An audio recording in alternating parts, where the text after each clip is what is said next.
വിയോജിപ്പിക്കാനുള്ള അവകാശം ഇന്ത്യയിലുണ്ട്. അതുകൊണ്ടാണ് പ്രതിപക്ഷ നേതാവുള്ളത്. ലോക്സഭയിലായാലും മറ്റു പ്രാദേശിക സമിതികളിലായൊക്കെ പ്രതിപക്ഷമുണ്ട്. പ്രതിപക്ഷമാണ് ജനാധിപത്യത്തിന്റെ സൗന്ദര്യം.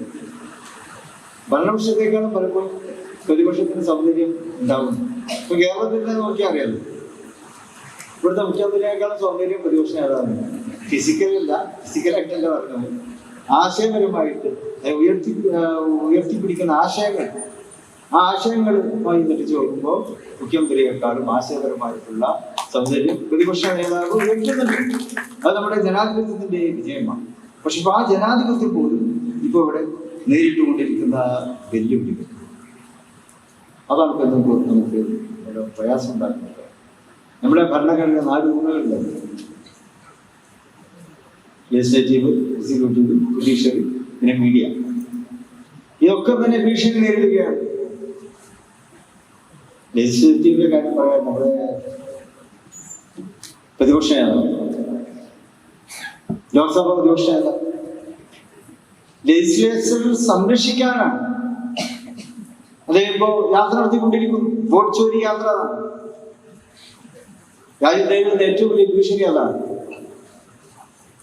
നമ്മുടെ ജനാധിപത്യത്തിന്റെ ആ ഒരു മാറ്റുരയ്ക്കൽ നടക്കുന്ന വേദിയാണല്ലോ പാർലമെന്റ് നിയമസഭകളൊക്കെ. അതിനൊക്കെ തന്നെ ഭരണകൂടം അവരുടെ ഇംഗിതത്തിനനുസരിച്ചും ഇച്ഛക്കനുസരിച്ചും വ്യാഖ്യാനിക്കുകയും അവരെയൊക്കെ ആധിപത്യം നേടുവാൻ ശ്രമിക്കുന്നു. വോട്ട് ചോരി അടക്കമുള്ള ഏറ്റവും വലിയ ഭീഷണി നിറഞ്ഞ സാഹചര്യം. അതാണ് ഇപ്പൊ ലെജിസ്ലേച്ചർ ഇപ്പൊ നമ്മൾ എക്സിക്യൂട്ടീവ് അങ്ങനെ തന്നെയാണ്. അതിലൊക്കെ നടത്തിക്കൊണ്ടിരിക്കുന്ന നിയമനങ്ങൾ വിദ്യാഭ്യാസ മേഖലയിൽ, അതുപോലെ തന്നെ പോലീസിൽ, ഏത് ഡിപ്പാർട്ട്മെന്റിലായാലും ഫാസിസ്റ്റുകളെ തിരികെ കയറ്റുന്ന സമീപനമാണ് രാജ്യത്തെ എക്സിക്യൂട്ടീവ് ഉണ്ടാക്കാൻ. ജുഡീഷ്യറി പല സുപ്രീം കോടതി ജസ്റ്റിസുമാർ പ്രത്യേകിച്ച് റിട്ടയർ ചെയ്തവരൊക്കെ അവർക്ക് ഈ ജുഡീഷ്യറിയിൽ നടക്കുന്ന പക്ഷപാതിത്വത്തിനെതിരെ പ്രതികരിച്ചുകൊണ്ടിരിക്കുന്നു. അതൊക്കെ ഉണ്ടാക്കുന്ന ആ അസ്ഥിരത പ്രധാനമാണ്. പിന്നെ ഉള്ളത് മീഡിയയാണ്. മീഡിയ 4ാം കണ്ണ് 5ാം കണ്ണ് എന്നൊക്കെ പറഞ്ഞുകൊണ്ട് മീഡിയയെ പലപ്പോഴും നമ്മൾ പൊക്കി പറയാറുണ്ട്. പക്ഷെ ഇപ്പൊ അതും പറ്റുന്നില്ല. കാരണം മീഡിയ പലപ്പോഴും വിലക്കെടുക്കപ്പെടുന്നു. ഒന്നുകിൽ ഭയപ്പെടുത്തി അവരെ ഒപ്പം കൊണ്ട് നടക്കുന്നു, അല്ലെങ്കിൽ അവരെ പ്രലോഭിപ്പിച്ച് കൂടെ കൂട്ടുന്നു. ഇതാണിപ്പോ മീഡിയ രംഗത്ത് നടന്നുകൊണ്ടിരിക്കുന്നത്. ഈ അസ്ഥിരതകളും ഈ അസമത്വങ്ങളും ഇതൊക്കെ തന്നെ അവസാനിപ്പിക്കാനാണ് മാർഗമാണ് നമ്മൾ അവലംബിക്കേണ്ടത്. അപ്പോൾ അതിനൊക്കെ അടിസ്ഥാനം നമ്മുടെ ഭരണഘടനയുടെ മൂല്യങ്ങൾ ഊട്ടിയുറപ്പിക്കുകയാണ്. ഡോക്ടർ അംബേദ്കർ ഭരണഘടനാ ശില്പിയാണ്.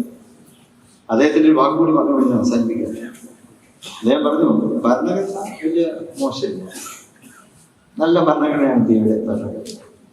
പക്ഷേ ഈ ഭരണഘടന കൈകാര്യം ചെയ്യുന്ന ഒരു മോശക്കാരായാലും ഭരണഘടനയും മോശമാകും എന്ന് മഹാനായ അംബേദ്കർ പറഞ്ഞു.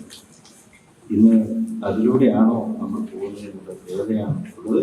അപ്പോൾ ഏറ്റവും നല്ലവരായവരെ ഭരണഘടന കൈകാര്യം ചെയ്യാൻ ഏൽപ്പിക്കുക എന്നുള്ളതാണ് ജനാധിപത്യത്തെ സംരക്ഷിക്കുവാനുള്ള മാർഗം എന്ന് മാത്രം ഇത് പങ്കുവെച്ചുകൊണ്ട് ഈ പരിപാടിയുടെ പങ്കുവെച്ച നിർവഹിക്കുന്നു. നന്ദി. ജയ്.